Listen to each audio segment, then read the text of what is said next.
عليكم ورحمة الله وبركاته. نحييكم من هنا من وادي دربات بمحافظة ظفار. اليوم الثالث من طبعا سبتمبر، والأخوة المشاركين في المنتدى الصحفي العماني الذي تنظمه جمعية الصحفيين العمانية. طبعا هذا البرنامج يستمر من الثاني حتى الخامس من طبعا الشهر الجاري من شهر سبتمبر. مجموعة من طبعا الفعاليات. أيضا اليوم الأخوة يعني من المشاركين لهم زيارة إلى وادي دربات.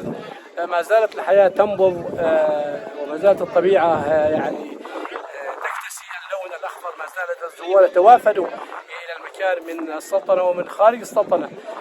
طبعا كما تشاهدون هذه الجماليات الطبيعية.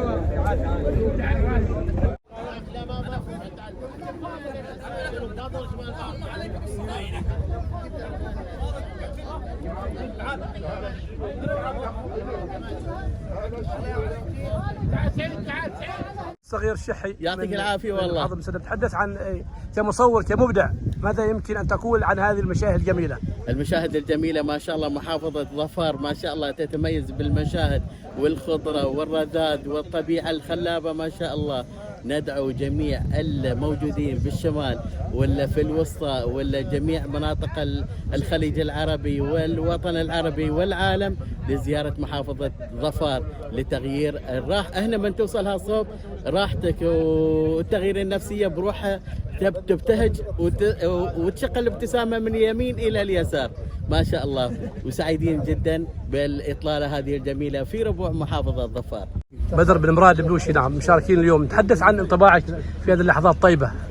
والله احنا محظوظين في المشاركة في هذا الملتقى، في جزء غالي على عماننا الحبيبة ظفار، نتمتع فيه من مناظر جميلة ومن موسم سياحي متميز حقيقة.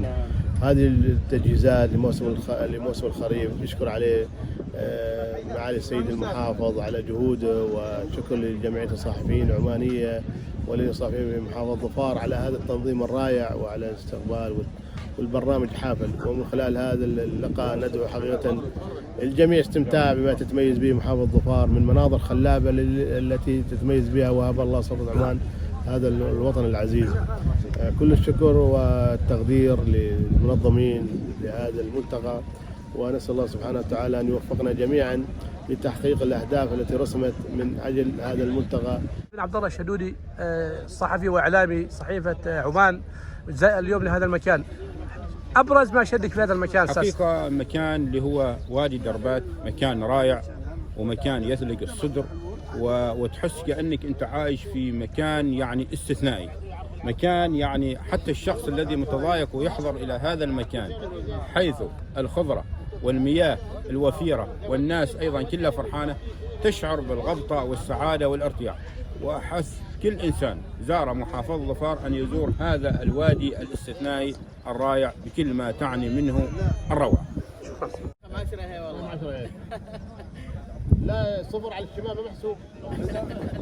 الشيخ أحمد القنيبي من محافظة الوسطى، تحدث يشدك المكان يعني. اولا صبحك الله بالخير محمد، وانت دائما ما شاء الله عليك وقناتك دائما مبدعه. استاذ محمد سيد الطاير، ملقب الطاير يعني. نعم. اسم على مسمى. الله يخليك. فمثل ما ذكرت اليوم الثالث من سبتمبر من عام 2024. نعم.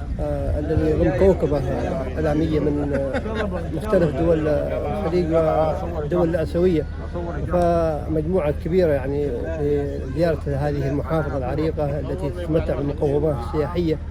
ومثل ما تلاحظ الأجواء جميلة والأجواء خضرة، وأيضا اختيار هذا الوقت على أساس تخفيف الزحمة. نعم. الكبير اللي كان دخول موسم الصرب أيضا، وهي بداية إن شاء الله بعد أسبوعين نعم. تقريبا يبدأ موسم الصرب، وهذا موسم جميل أيضا يحتفل بكثير من المعالم